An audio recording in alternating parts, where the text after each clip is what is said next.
Hello and welcome to UFL Tonight. I am your host, James Baker. Now, we just got done with a week long of football action spanning all the way from Friday night to Tuesday night, and we had some last second heroics, some upsets, and some unbeaten teams that still remain, but we'll talk about all that in a sec because it's time to talk about some of our top stories of the week.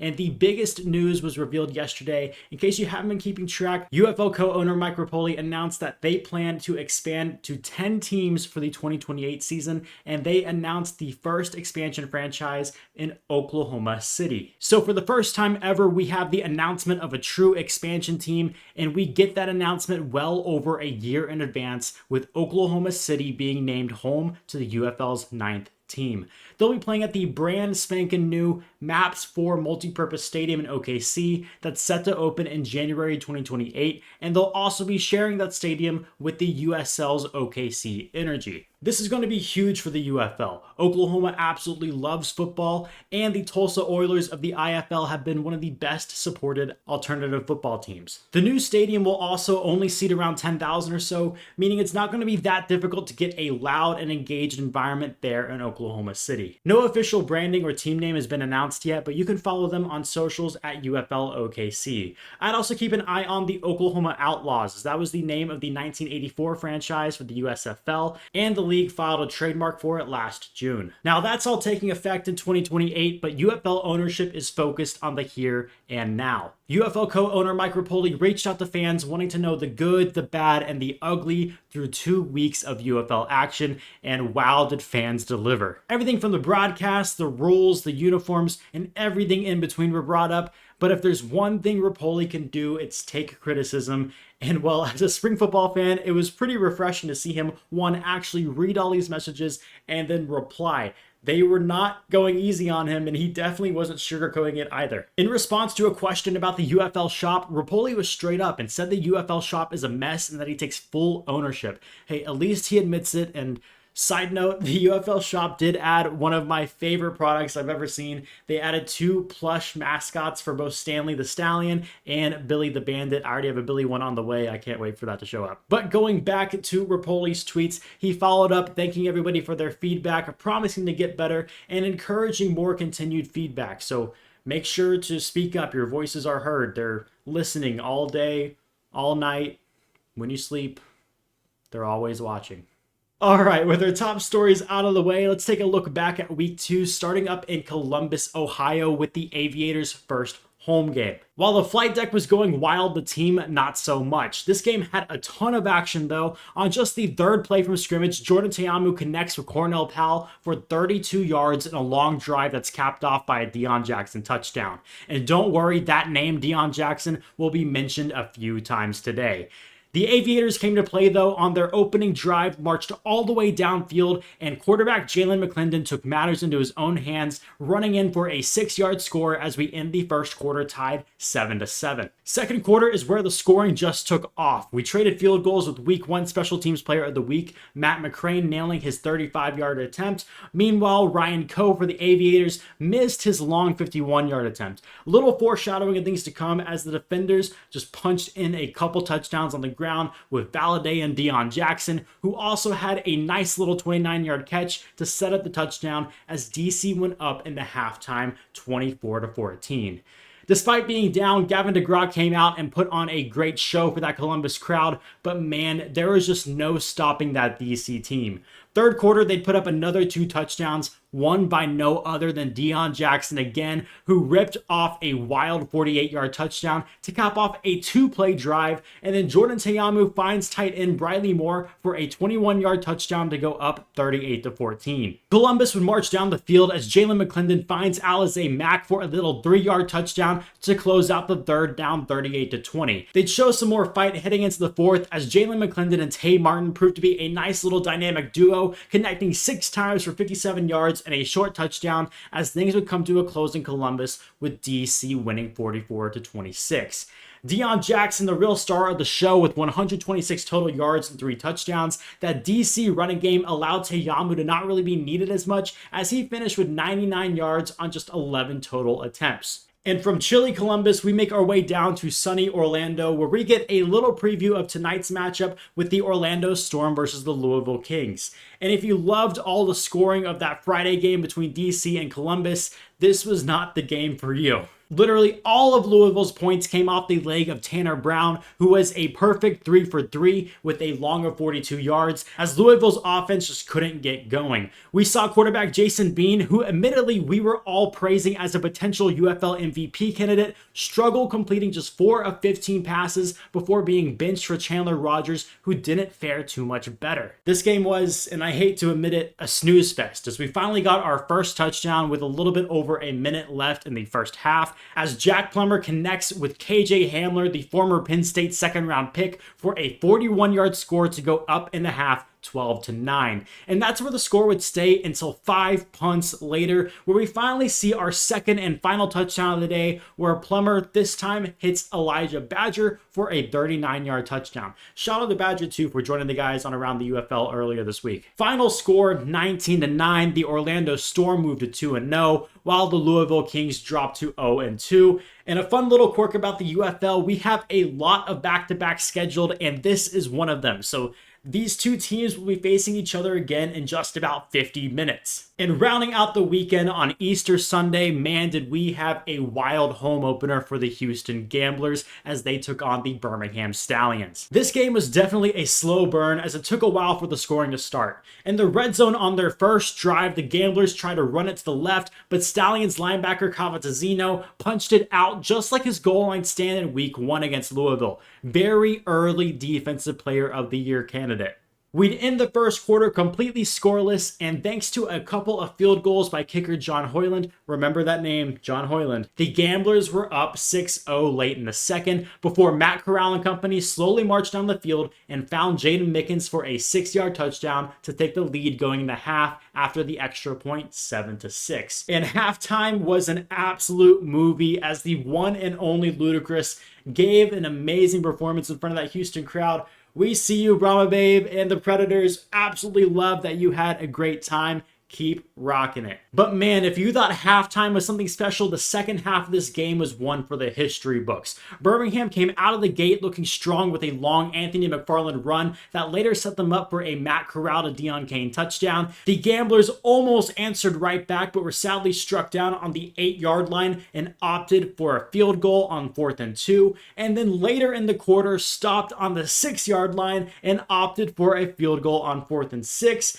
As they opened up the fourth quarter down by 2, with Birmingham leading 14-12. Then a Matt Corral interception led to Houston getting the ball back, where they'd go on a marathon 14-play, 7-minute drive, where at one point they kicked a short field goal on 4th and 2, but there was an official review which found Birmingham to be in an illegal formation, which gave them another first down, where Jalen White punched it in for 6, with Hoyland's extra point being good to lead 19-14. Birmingham followed that right up by marching down the field in large part due to Matt Corral and Jaden Mickens' connection, setting up Anthony McFarland for a 1-yard touchdown.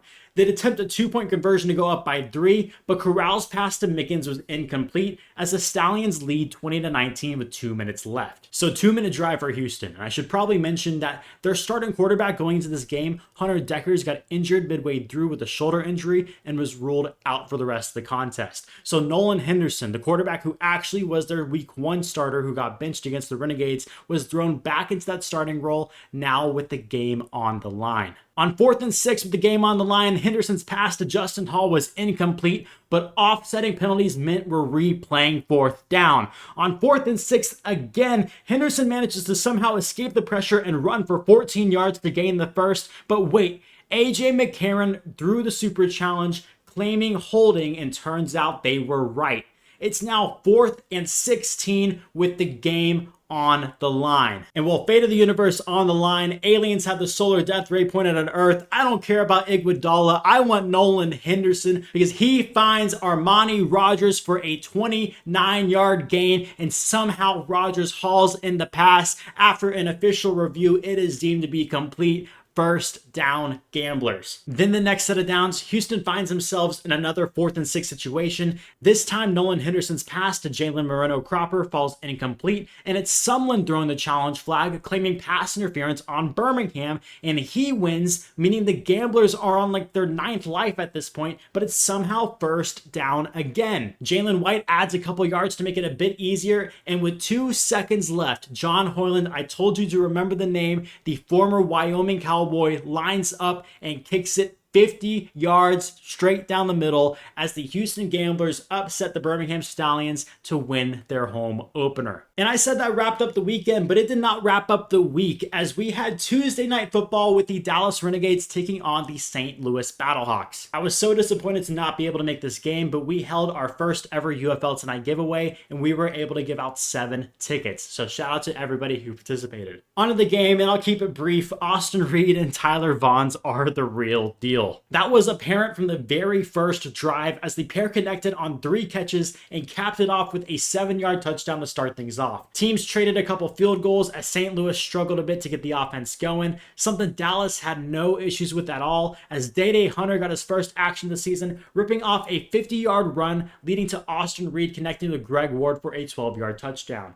And Greg Ward is just an absolute weapon. They put him at quarterback like he was as a Houston Cougar, and he connected with Seth Green on the 2-point conversion as the Renegades went up 17-3. Coming out of the locker room for half, this game would end up just being all Tyler, as Tyler Vaughns catches a touchdown, Tyler Neville catches a touchdown, then Tyler Vaughns catches his 3rd touchdown. And yes, if you weren't keeping track, that was 4 passing touchdowns for Austin Reed as the rookie continues to have the best season in UFL history as the Renegades take home the win on Tuesday night 31-15. Now with week 2 in the books, it is time for us to take a look back on our UFL Tonight power rankings. So last week at number 8, I had the Houston Gamblers and they surprised me quite a bit with the Birmingham Stallions. So they're moving up and sliding down from 7th last week. I have the Columbus Aviators. Come on guys, everything was poised to be amazing for y'all. The flight deck showed out, Columbus showed out, but the team did not as DC literally ran right over y'all. Y'all are my 8th team this week. At number 7, also sliding down from being number 6 last week, I have the Louisville Kings. And this is pretty simple. You have to have somebody score other than your kicker if you want to move up in power rankings, guys.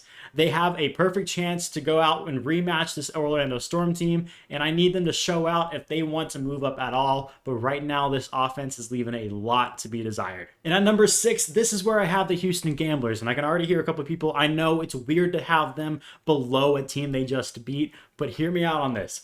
I think Houston got a little lucky there getting bailed out on 4th down, like what was it, 4 or 5 times. And these are power rankings. They're not standings, so this is how I think they're going to be in the future. You know, Houston played a lot better of a game against a really tough Birmingham squad, but I wouldn't go as far as to say they are the better team than the Birmingham Stallions right now. So I'm keeping the Houston Gamblers at number 6, up 2 spots from number 8 last week. So at number 5, I have the Birmingham Stallions. Now, I've seen a lot of Birmingham fans down in the dumps. Guys, y'all are only 1-1. Y'all literally just lost 1 game. Have some faith in AJ. He's assembled a talented squad of players. Just have some faith. I think y'all even started 1-1 last year. So don't lose hope just yet. Y'all have an amazing team, and I expect you guys to end the year in the top half. And speaking of that top half, at number 4, I have the St. Louis Battlehawks. And quite frankly, I have 0 clue how to rank this team. I started off with them at number 7 at the beginning of the year. I think I jumped them up all the way to number 2 after beating DC. Now I have them at number 4. The inconsistency is just wild, which is why I have to put them smack dab in the middle because I don't know where the hell to put them. That's also why I'm putting DC at number 3. I expected them to beat the brakes off St. Louis in week 1. That did not happen. They let St. Louis get to Jordan Teamu 7 times, but it seems like they bounced back pretty well with Deion Jackson having 126 total yards and 3 touchdowns against the Columbus Aviators. Hey, looks like they finally had their get back on track game. We'll see if that continues throughout the year, but right now, I think off precedent and last year, DC is strong enough to put at 3 despite that week 1 loss. And then at number 2, going with one of the undefeated teams, the Orlando Storm. I haven't been the biggest fan of Jack Plummer, admittedly, but he's been efficient enough to get the wins. Hey, Anthony Beck, fantastic coach. I have no concerns about the Orlando Storm. And then at number 1, we are the only show to have the Dallas Renegades number 1 in our preseason power rankings. Now it looks like universally everybody has them as number 1, so we can finally admit the Dallas Renegades are the best team in the UFL, potentially in UFL history, with Austin Reed and Tyler Vaughns both on a historic pace. Both have already broken regular season records, and we're just entering week 3. So that's our UFL Tonight power rankings. Make sure you leave a comment and tell me how my opinion's wrong, because I'm sure you have an opinion on my opinion.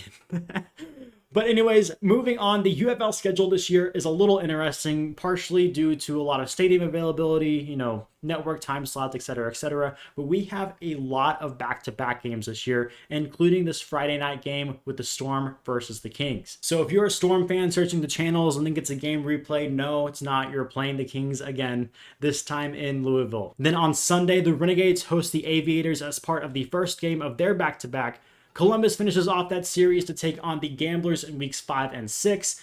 The Louisville Kings go against the DC Defenders in weeks 7 and 8. And then the end of the year does get crazy, as in weeks 8 and 9, we see the Battlehawks versus Gamblers twice, and the Aviators versus Stallions, with the final back-to-back being Orlando versus DC in weeks 9 and 10. And finally, before we head to break, let's update you all on some of the latest transactions around the UFL. Louisville made some pretty solid moves, bringing back defensive end LaRon Stokes and offensive tackle Chin McCorafor, who is actually the first overall pick for the Dallas Renegades in the 2026 UFL draft. Down in Houston, the Gamblers are dealing with some quarterback injuries, with Hunter Deckers nursing an AC joint injury and Nolan Henderson a little bit banged up with a finger injury. So they have brought in arena football legend Sam Castronova.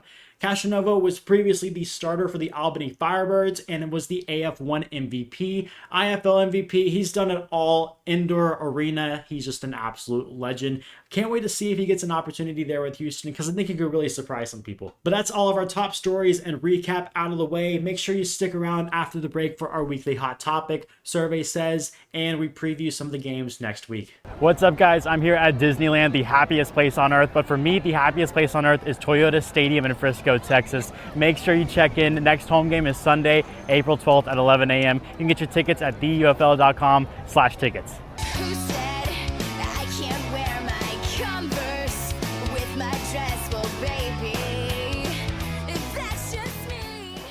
Welcome back to Hot Topic on UFL Tonight, where you give us your hot takes and we react. Starting off with Chris Tisdale, who says that Tyler Vaughns is making Austin Reed look great. Without his 11 catches, Reed is 11-25 with 1 touchdown and 1 interception. This is a really tough question. I think Tyler Vaughns is undoubtedly one of the best, if not best, receiver we've seen in this league, and that continues to ring true every season he plays in spring football. But I don't think you can really discredit Austin Reed. I mean, take away any quarterback's wide receiver 1, obviously their numbers are going to go down, but the big part of those 11 catches, those 146 yards, those were regular season records. So they are doing something that no other duo has done before. So yes, Tyler Vaughns is definitely helping out Austin Reed, but Austin Reed is definitely helping out Tyler Vaughns, or else he would have been putting up these numbers already with Luis Perez back there at center. So I don't think it's fair to really say, one is extremely benefiting more than the other. I think they're both just dominating and kicking ass right now. Next up from Noah from Between the Goalpost, we have kickoff rates are going to drop below 85% at the end of the season. Now, admittedly, I'm not the biggest special teams guy, so I may just be a casual special teams watcher, but I was a big proponent of the XFL kickoff when it was first released. It was a very exciting play, and I guess from a casuals fan's perspective, yeah, I can see this happening, because I'm just thinking mentally, I'm starting to kind of see these UFL kickoffs as, like Mike Rapoli says, a bathroom break play. Kind of, mundane routine. We're seeing a lot of guys just not really bother to return it. So yeah, very, very odd. I'd be curious to see what you would propose to fix those kickoff rules, encourage some more returns, without, already pissing off the defense, because, UFL field positioning is much favorable to the offense, as we know, especially with their punting rules.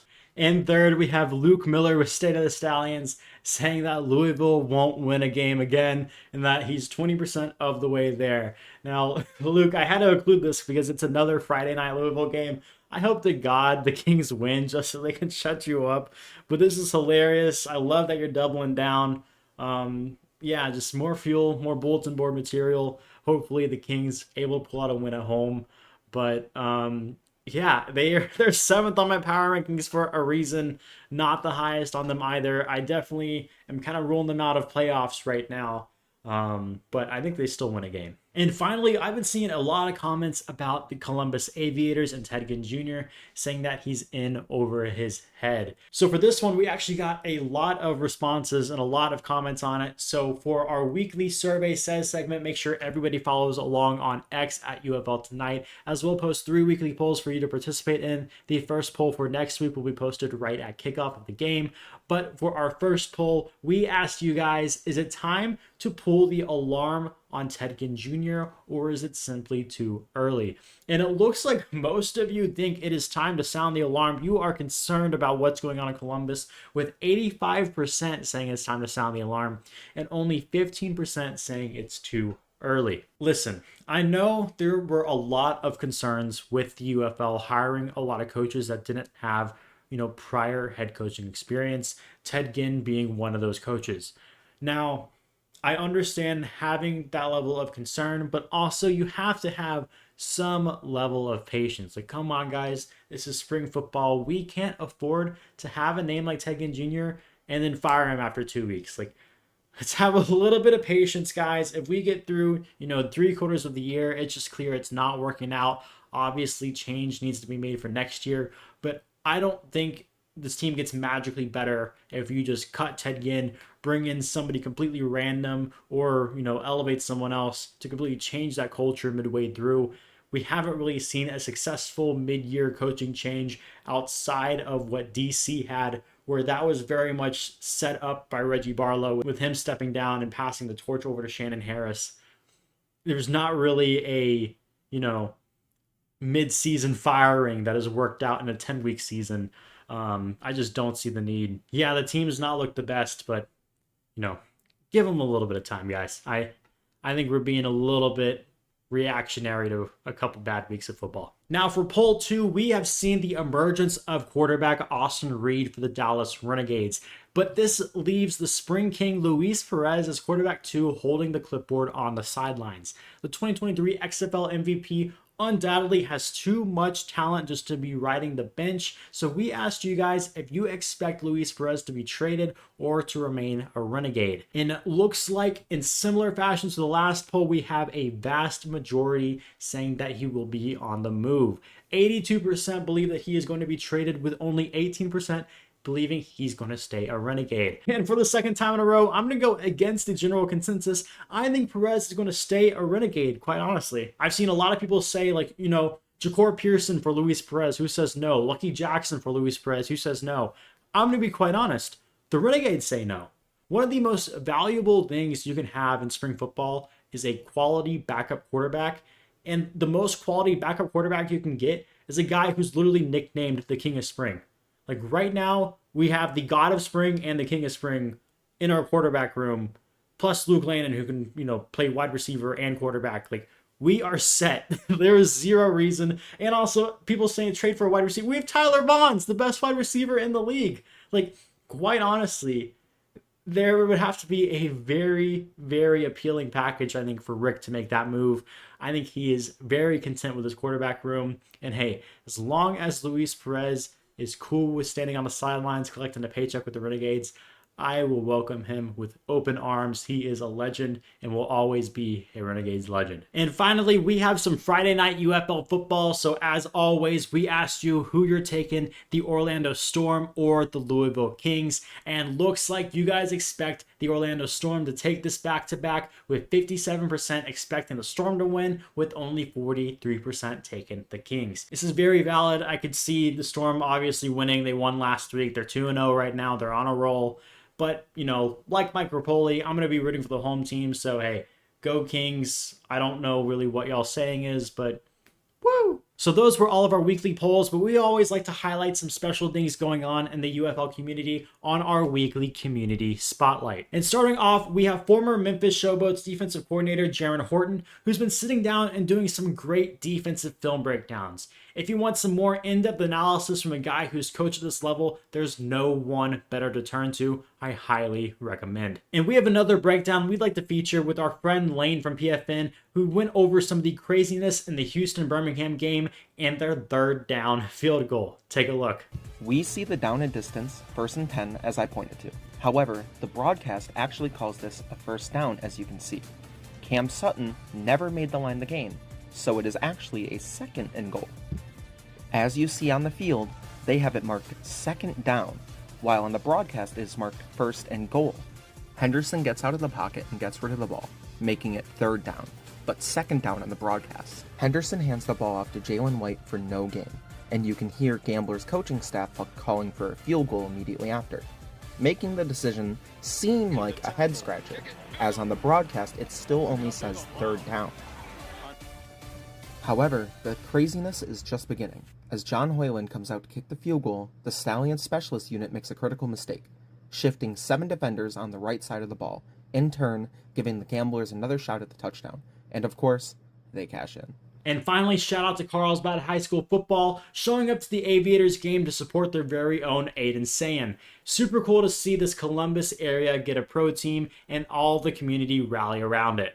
Well, if you haven't learned by now, each week we try to get an interview with somebody affiliated with one of the teams playing on Friday. Last week we had Ducky, one of the leaders of the flight deck. Week 1 we had the guys from the King's Corner. And this week I am proud to announce we have PFN's very own and the host of the StormCenter, Max Holbrook. Take a look. Well, fun fact, my mom actually got me into the AAF in 2019. She showed me the Orlando Apollos taking on the Atlanta Legends for week 1, I believe. And ever since like that happened, there's always been a Florida team usually with the Vipers in 2020 and then Guardians and then the Bandits. So I've been a fan forever and I love spring football, you know. It's just one of my hobbies and I've gone really into it with all the fan pages, article writing, all that stuff. So it's been really fun.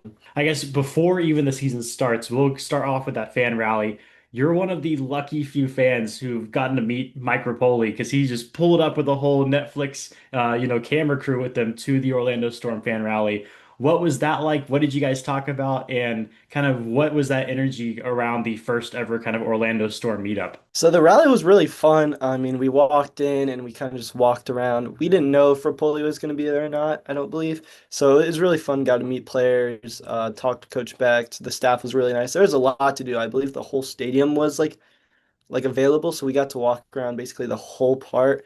And then out of nowhere, Rapoli comes and he talks to all of us, like not like on the stage to everyone. So that was super cool. And then I went up to him with my girlfriend actually, and he was very like personal. Like I've never seen like a famous person do that. He stayed after talking to me, he stayed an hour just to talk to people. It was awesome. He got to he really wanted to know my name, what I do, and I just asked him why Orlando, and he just said, you know, I own a house here. I see the potential in the market.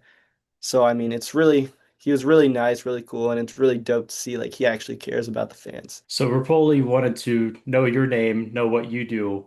What Yeah. is it that you all do? Because you've been kind of just promoting the Orlando Storm nonstop. So to everybody kind of watching this right now, what's your relationship to the team and how much have you been covering spring ball the past couple of years? It's all been like a fans like kind of aspect until the Guardians where they like offered me if I wanted to be in like the press box week 2 and I was like 15, 16 years old. I was like, "Oh, I don't know," but I did it and it was super fun. So since then, I said now I run a YouTube show for the Orlando Storm called the StormCenter. I run an Instagram page with like over 1,600 followers called UFL StormCenter, and then I also run I like to call it the Storm Surge, which is a fan section in rows 23 to 27, trying to make everyone hype. You know, I got my flag waving in the first row, so I'd like to say I do a lot, but I just do it for the love of the city, the team, the fans, just all of it. It's been super fun. Well, that's just kind of one of those awesome stories because,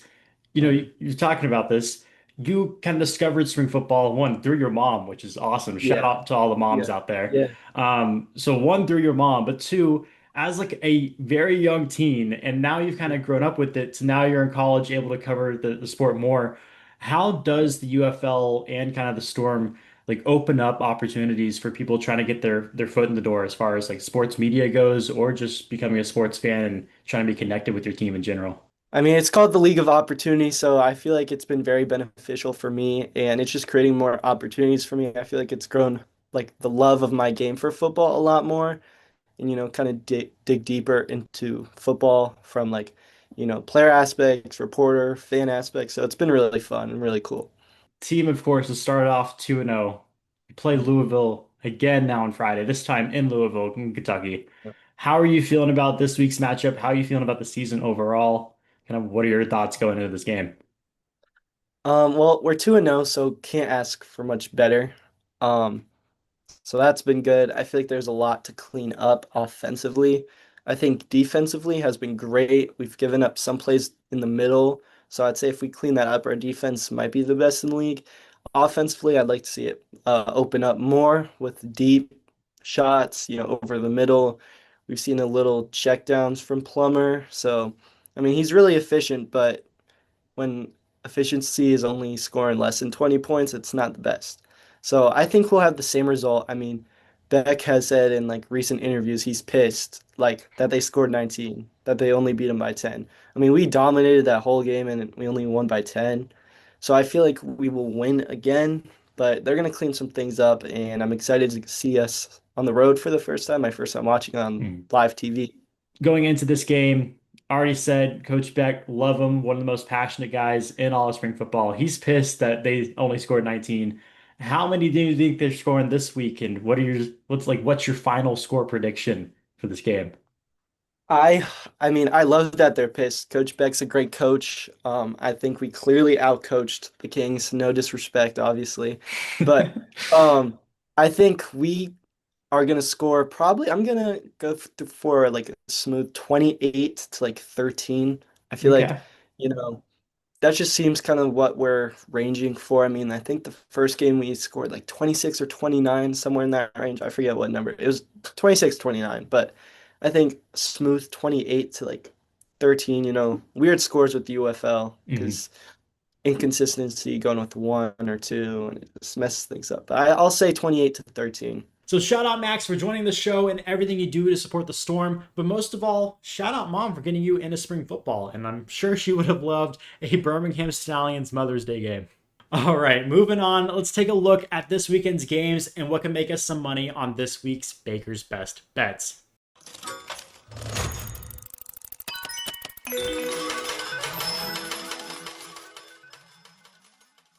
So starting off, let's recap last week because I want to keep us honest here. Okay, we had our first bet being Louisville +3 against Orlando. That did not hit. But our next bet was Birmingham Houston under 44.5, which was close, but we got it in the end. And then our lock of the week was the Dallas Renegades -3.5 over the St. Louis Battlehawks. And what did I tell you? This cleared easily to put us up 2-1 on the week. And now looking at week 3, we start off with the Orlando Storm being 3-point favorites at the Louisville Kings, with that over-under being 38.5. Then we have the Houston Gamblers at DC Defenders, DC being a 6.5-point favorite, with the over-under being the highest of the week at 47.5.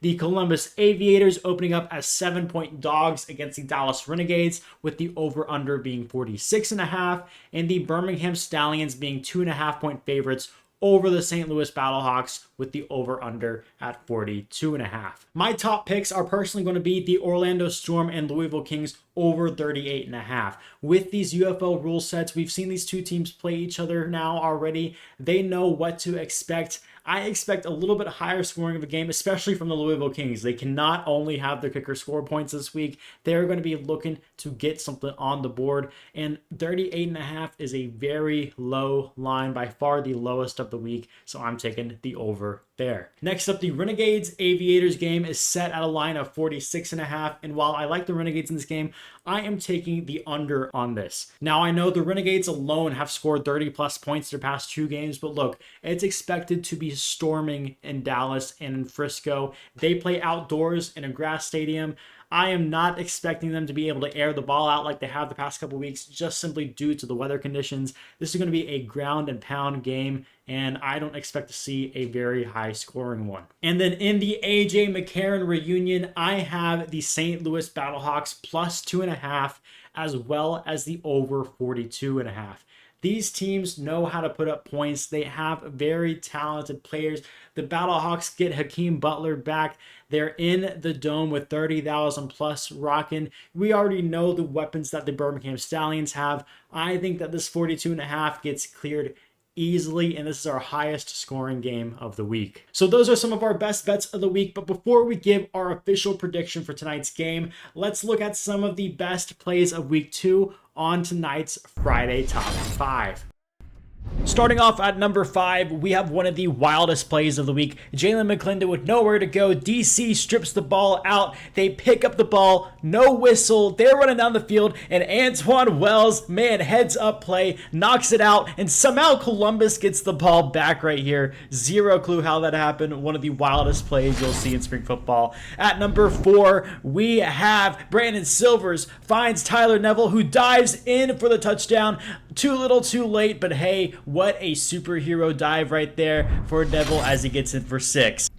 Coming in at number 3, Chandler Rogers' pass picked off by Michelle Powell. This would seal the game for the Orlando Storm, and he would almost take it all the way back. Doesn't quite get the touchdown. Hey, he has another chance to get a touchdown right here on Friday. And coming in at number 2, I told you to remember the name. A perfect 5 of 5, 50-yard game winner for John Hoyland as the Houston Gamblers upset the Birmingham Stallions in their home opener. Absolutely have to love it. And our top play of the week is the Orlando Storm. Jack Plummer running away from traffic on the run finds KJ Hamler, the former Denver Bronco, former second-round pick out of Penn State. And man, that speed, absolutely no one can catch him as he dives in for a 41-yard touchdown. And man, this Orlando Storm team is just so much fun to watch. Wow, 2 weeks in and we've already seen some insane football. The number 1 play coming to you from that Orlando-Louisville game that we're about to see take the field here in about half an hour. You really can't draw it up any better. Or can you? See, last week I rolled with them and I was proven wrong as Jason Bean just struggled a good bit. But hey, I always want to root for the home team in these situations. I hope Jason Bean gets it back on track, whether it's him or Rodgers out there. I think Louisville needs to show out for this crowd at Lynn Family Stadium, get a win sooner rather than later. So I am picking Louisville to cover tonight. I think they get a couple things together. We already saw their kicker Tanner Brown can kick it, so he's a good, reliable machine. We just need that offense to start humming a little bit. I'm taking the Louisville Kings to win 23-18, with them getting their first win in franchise history. So shout out to everybody that's tuned in. I hope this can be a fun little pregame for everybody before the Orlando Storm and Louisville Kings take the field here in about half an hour on Fox. We want to grow the UFL, so make sure you tell a friend. Make sure you buy your tickets at theufl.com/tickets, or just make sure to watch a game. So that's all for this week of UFL Tonight. Until next week, thank you. No, I'm never gangbanging in my blue chucks. Money calling, so I threw the deuce up. Yeah, they plotting on me, but they gotta do something. Told my dog to something just to shoot something.